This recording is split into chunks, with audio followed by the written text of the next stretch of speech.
Have you ever looked up at the stars and just felt that pull, that really ancient urge to understand not just the universe out there, but your own inner world too? Absolutely. It's this deep human thing, isn't it? Trying to figure out the hidden gears of everything, inside and out, timeless. Totally.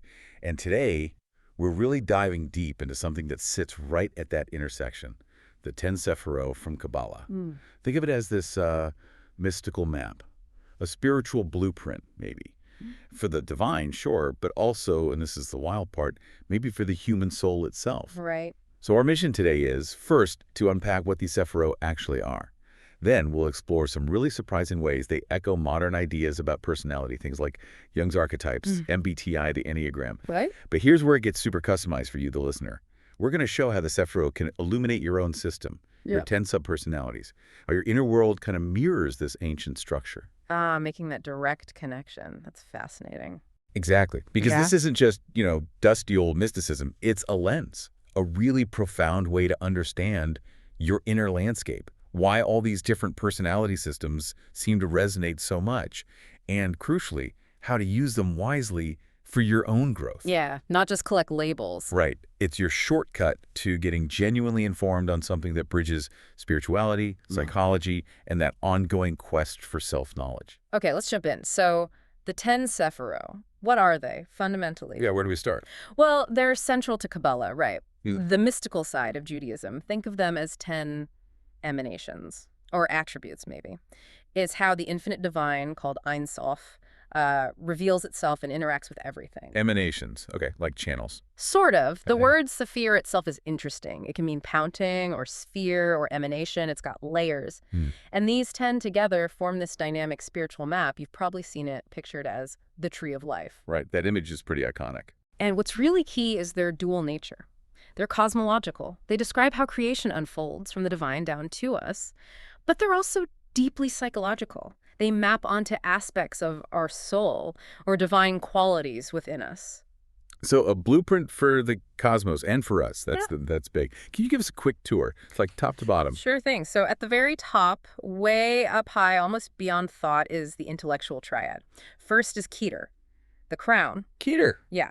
It's like pure divine will, pure potential. It's transcendent, almost unknowable, some say. Wow. Okay. Just below that, you get Chakma, wisdom. This is like the first flash, that intuitive spark, raw insight, unformed genius, maybe? Like an aha moment, but pure potential. Exactly. Before you even know what the aha is, really, then comes Bina, understanding this is the analytical part.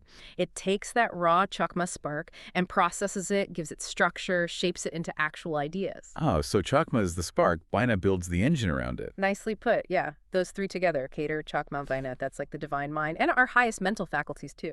Okay. From the mind, where do we go next? Seems like we'd move into feeling, maybe. You got it. Down into the emotional or moral triad. And here, these qualities feel very, very human, very relatable. Right. First, there's cheesed. This is kindness, loving kindness. Think overflowing generosity, expansion, unconditional love, just pure giving. That sounds lovely. It is. Yeah. But it needs balance. So its counterpart is Gevura, judgment or severity. Severity.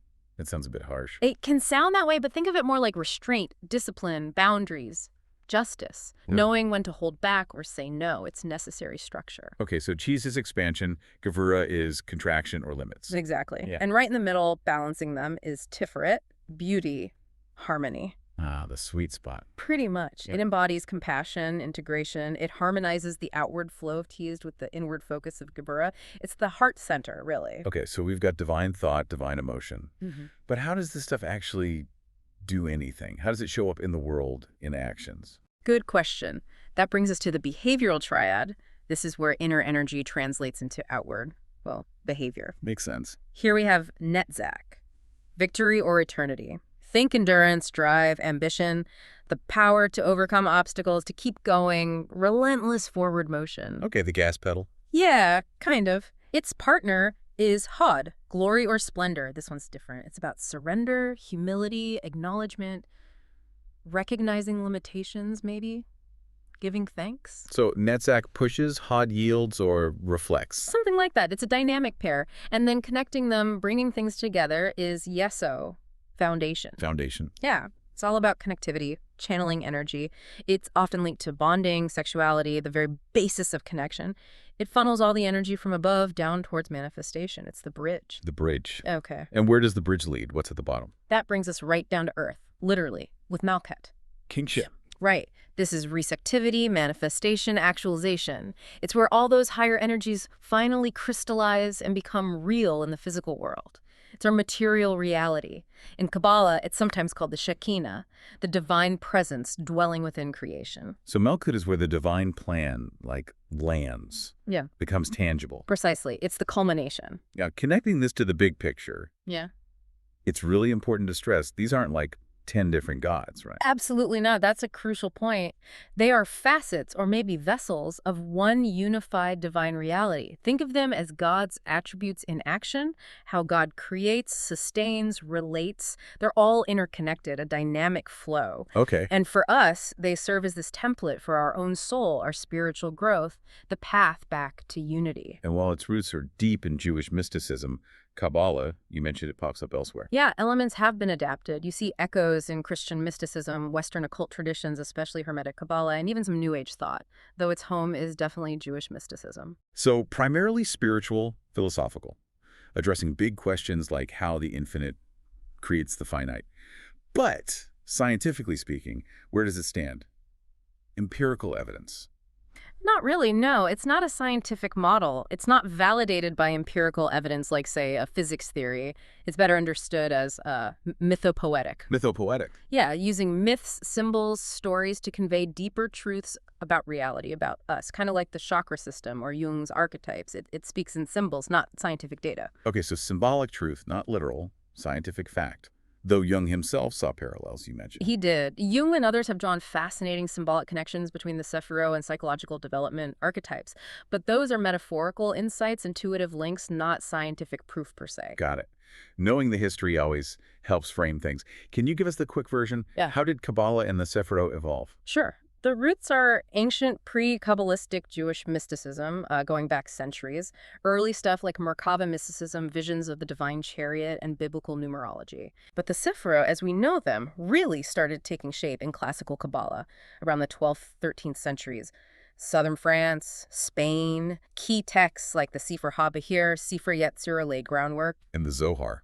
Isn't that the big one? Absolutely. The Zohar comes along in the late 13th century. It really cements the Sefirot as these core divine emanations, deepens all the symbolism, foundational stuff. Okay. And then it kept evolving. Oh, yeah. Big leap in the 16th century, Safed, Israel, Rabbi Isaac Luria the Ari, Lurianic Kabbalah. Lurian. Yeah. He introduced these really complex, influential ideas about creation. Tzimtzum God, contracting to make space. Shivirat HaKalim, the shattering of vessels, explaining brokenness and sparks of divinity scattered everywhere. And Tikkun, the mending, repairing the world through our actions. Wow, that sounds incredibly deep. Repairing the world. It is. Luria's ideas hugely shaped later Jewish mysticism and even Western esotericism. And then, you have modern adaptations continuing right up to today, influencing Hasidism, other mystical paths, New Age stuff. So its credibility today, where does it sit? Within Jewish mysticism, especially Hasidic communities, it's deeply respected, studied, though often seen as advanced, esoteric, not entry-level Judaism for everyone. Right. Philosophically, spiritually, seekers find it incredibly rich, a sophisticated language for paradox, growth, dualities, but again, zero scientific backing as a literal model. Psychological uses are purely metaphorical, archetypal. Powerful symbolism, not science. Okay, so we've mapped out this ancient system. Mm-hmm. But here's the question that keeps bubbling up for me. If it's this cosmic divine blueprint, why does it feel so darn human? Let's explore the surprising echoes with modern personality stuff. This is where it gets really interesting for understanding ourselves, I think. Yeah, this is fascinating because the Sefirot really act like symbolic containers for these core human experiences, don't they? Creation, thinking, feeling, morality, drive, integration. It's all in there. Right. And they map so well to Jung, to MBTI, to the Enneagram, because they're basically describing archetypal dynamics, patterns we all live out, consciously or unconsciously, across time and culture. Okay, let's connect some dots then. Take Keter the crown, pure will, unity. How does that map? Well, think of Jung's concept of the self. That ultimate unifying center in the psyche, the goal of individuation, becoming whole. Ah, okay, the integrated self. Exactly. Yeah. In MBTI, it's not one type, but maybe that overarching sense of purpose or ideal that drives a person. For the Enneagram, you see resonance with type 9, the peacemaker, seeking that fundamental unity and peace. Or maybe type 1, the reformer, striving for that perfect integrity. Yeah, Keter feels like that ultimate destination, the integration Jung talked about. Definitely. Then Chokmah, that raw spark of insight. That's like Jung's magician archetype, the initiator, bringing forth new possibilities. Okay. In MBTI, pure intuition, Ni grabbing deep patterns or Ni seeing endless possibilities. Enneagram-wise, maybe type 7, the enthusiast, always bursting with ideas, or type 5, the investigator, seeking that core insight. And Bina, the understanding, the structure. Yeah. That's the counterpoint. Perfect counterpoint. Like Jung's sage or scholar, bringing logic, order, form. In MBTI, that's thinking ties internal logic, ties external organization. Enneagram. Type 1, wanting structure and rightness, or type 5 again, but focusing on deep understanding and knowledge building. It really is like the two brain hemispheres, isn't it? Chokmah, the creative right, Bina, the analytical left. That's a great analogy, yeah. Moving down to the heart triad, cheesed, kindness, generosity, feels very caregiver or lover archetype in Jung. Totally. And in MBTI, strong alignment with Fe, extroverted feeling, that focus on harmony, others' emotions, think ENFJ, ESFJ maybe. Enneagram type 2, the helper, is almost a perfect fit, pure expansive giving. Okay. And its counterpart, Gavura, discipline, boundaries. Jung's ruler or warrior archetype fits well, control, justice, strength.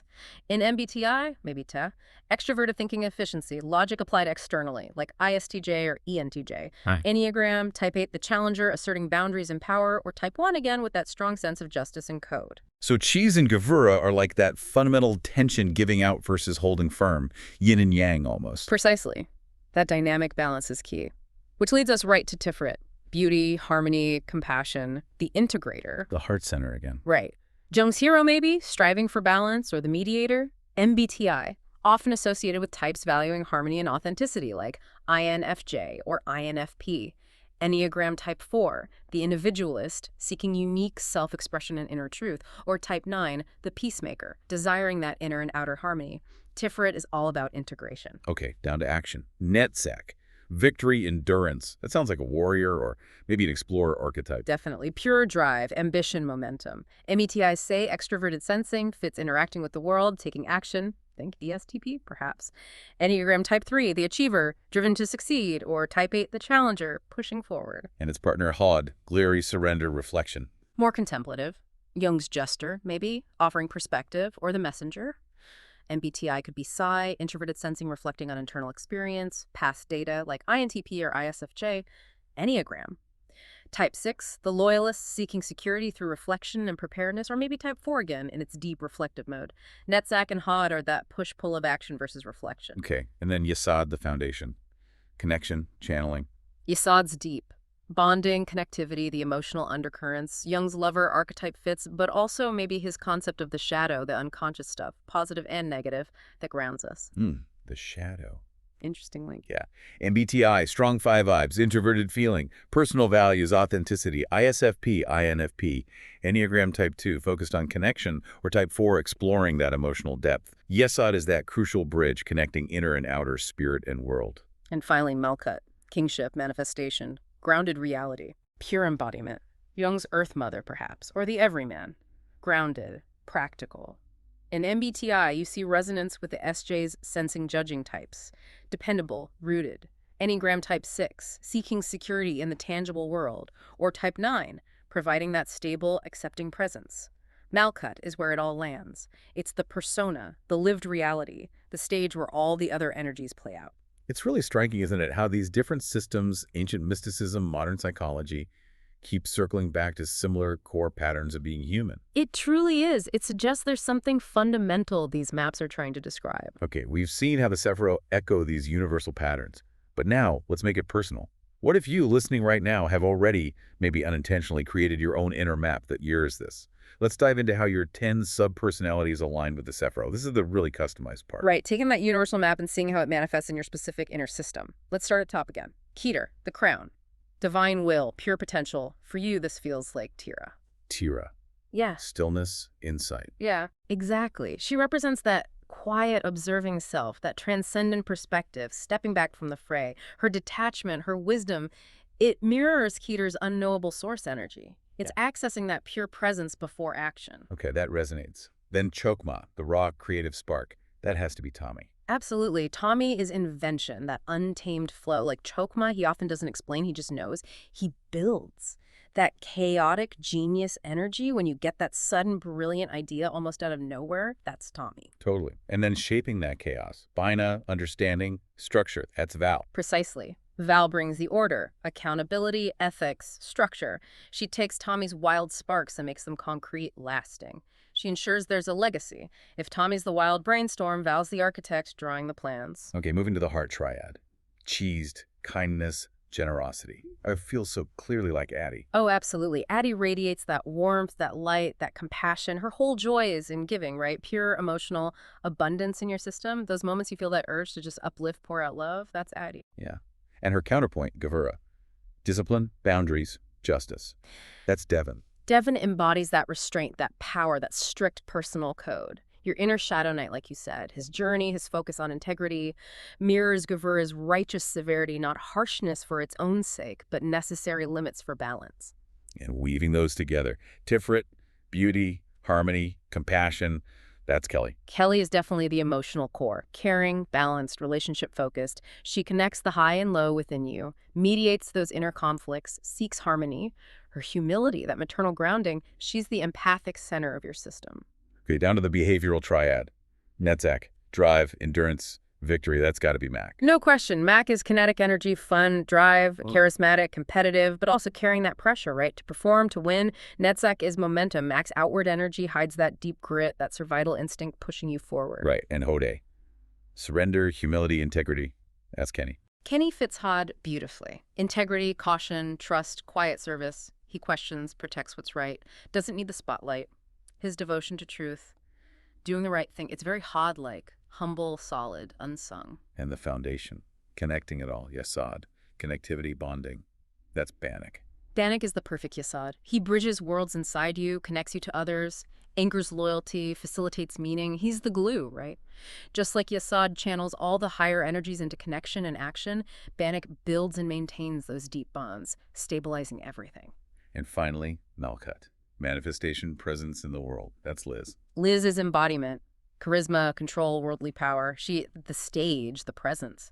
While sometimes seen as just dominant, she represents your capacity to receive attention, manifest your will, often through that performance of competence. That's Malkhut's role, bringing it all into tangible reality. What's really cool is looking at the dynamics between them through this lens. Like Tira, as Keter, it's not about being above, ego-wise, but being that source of quiet wisdom outside the immediate action. Right. Or think about Devin as Gevura and Val as Bina. Both bring structure, discipline, but Val channels it into creation, organization. Devin channels it into ethics, restraint. They work together, but differently. Yeah, and Addie is cheese and Kelly is Tiferet. Both hard energy, right? But Addie's spontaneous, overflowing. Kelly's more relational, focused on harmonizing specific connections. Good distinction. And Mac as Netzach versus Liz as Malkhut. Both involve social presence, maybe dominance, but Mac is the drive, the momentum towards the goal. Liz is the arrival, the command, the tangible presence at the goal. Mac drives the car, Liz owns the stage. Exactly. And Bannock as Yesod is just such a beautiful fit. The connector, the stabilizer, carrying energy forward, building loyalty. This mapping shows your subpersonalities aren't just random voices. They form an inner tree of life. A whole psycho-spiritual system. It shows you've built this dynamic inner ecosystem, not just parts, but an interacting whole. And it becomes a tool, right, for balance. Like, if Liz is overdoing the performance, maybe tapping into Tira's stillness helps. Or if Tommy's genius is spinning out of control, Val brings the needed structure. Exactly. It gives you a framework for inner dialogue and integration. It's pretty amazing, really, how you've kind of intuitively recreated this ancient mystical structure that was believed to mirror the cosmos itself. Okay, so we've seen how the Sefirot map the cosmos, our inner selves, and even your specific subpersonalities. Which brings up that bigger question. Why do we do this? Why do humans keep creating all these systems, Sefirot, MBTI, Enneagram, to categorize ourselves? It seems like a fundamental need. It really does. Yeah. We seem wired to make sense of things, right? Ourselves, others. We crave understanding behavior, navigating relationships, finding meaning, especially in inner conflict. Frameworks are our attempts to map that territory. So they're like different languages describing the same human landscape, not necessarily competing. I think that's a great way to put it. They're different lenses, different angles on the same complex reality of being human. But is there something objectively real they're all pointing to? Some universal truth? Or is it just something we made up because we like patterns? That's the tricky part. It is tricky. We can look at it through a couple of lenses. From a psychological lens, these systems resonate because they tap into recurring patterns, cognition, emotion, behavior. Jung's archetypes are a key idea here, these universal inborn symbols that shape us. The Sefirot, from this view, are symbolic containers for these deep human energies. So the similarity across systems suggests there are core psychological It structures. suggests that, yeah, they might be describing real underlying patterns, even if the descriptions themselves are symbolic, not scientific. Then there's the spiritual or philosophical lens. Okay. This perspective might say the recurrence of these patterns points to something deeper, a fundamental unity, Jung's collective unconscious, maybe, or the divine image within us, Plato's ideal forms. From this view, maybe these systems aren't just made up, but tuned into, discovered in a sense. Tuned into. I like that. So beyond just sorting us into boxes, why do these systems actually work for people? Why do they feel helpful? Well, for one, they're usually symbolically flexible, not rigid boxes. You relate to the patterns, the dynamics, not just a label. Right. And they give us language, don't they? A narrative for identity, growth, struggle. It helps make sense of our story. Absolutely. Narrative building tools. And relational mirrors, too, helping you see yourself and maybe others with more clarity, more compassion sometimes. And like we saw with the subpersonalities, they can be these sort of playgrounds for self-discovery. Playful but deep. Exactly. Playgrounds of self allows exploration, deepens that inner connection. So it can be more than just a fun personality quiz then? More than an icebreaker? Oh, much more. When taken seriously, they offer models for growth, mirrors for shadow work, facing those less comfortable parts of ourselves. They give us language for paradox, how we can be multiple things at once. Yeah, holding multitudes. It can become a real spiritual practice, a tool for self-reflection, for compassion. But do people really fit neatly into these types? One-to-one? Rarely. That's the thing. Most of us relate to bits of many types. We shift, depending on context, over time. The real value isn't finding the label, it's using the framework to understand dynamics. Which is why the subpersonality model is powerful. Right. It embraces that plurality from the start. Exactly. It's inherently more honest about human complexity than systems trying to squeeze you into one box. Your model acknowledges the inner committee. Okay, but if these systems are so useful, we have to ask, why all the criticism? Why do they get pushback? Understanding the limits is crucial for using them wisely, right? Absolutely essential. Let's start with the scientific critique. This is a big one. Many popular systems, MBTI, Enneagram, and definitely Kabbalah, as a literal science, lack rigorous scientific validation. Right, you hear that a lot about MBTI especially. Low reliability, not predictive. Exactly. Academic psychology tends to favor the Big Five model, which has more empirical backing. Plus, there's the issue of confirmation bias. People read descriptions and see themselves, even if they're quite general, like Barnum's statements in astrology. You have a great need for other people to like and admire you. Precisely. Stuff that applies to almost everyone. However, the counterpoint here is important. Even if not scientifically predictive, they can still be symbolically helpful. They can still prompt valuable self-reflection.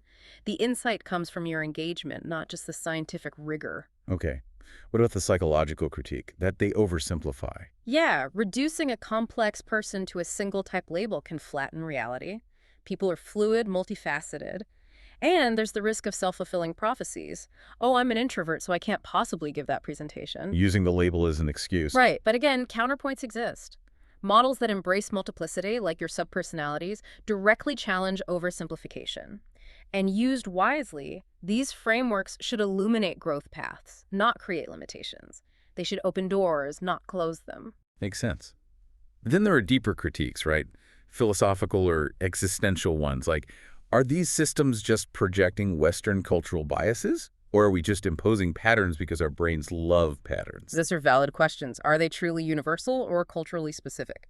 Do we see patterns because they're there or because we need them to be? The counterpoint on cultural bias often points to the striking cross-cultural overlaps, suggesting something shared, even if filtered differently. And even if we do impose order, well, constructed narratives can still hold deep psychological or moral truth. Think of myths, metaphors. They function truly, even if not literally true. The story works, even if it's just a story. Exactly. Finally, there's the structural or social critique. The way identity gets commodified, turned into quick online quizzes, products, encouraging shallow self-analysis. Yeah, the find out your spirit animal vibe. Right. But the counterpoint is simple. Depth is a choice. The tool isn't inherently shallow just because it can be used superficially.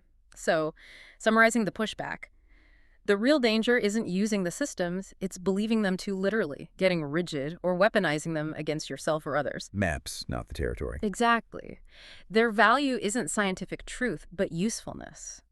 For introspection, connection, growth. Hold them lightly, use them wisely.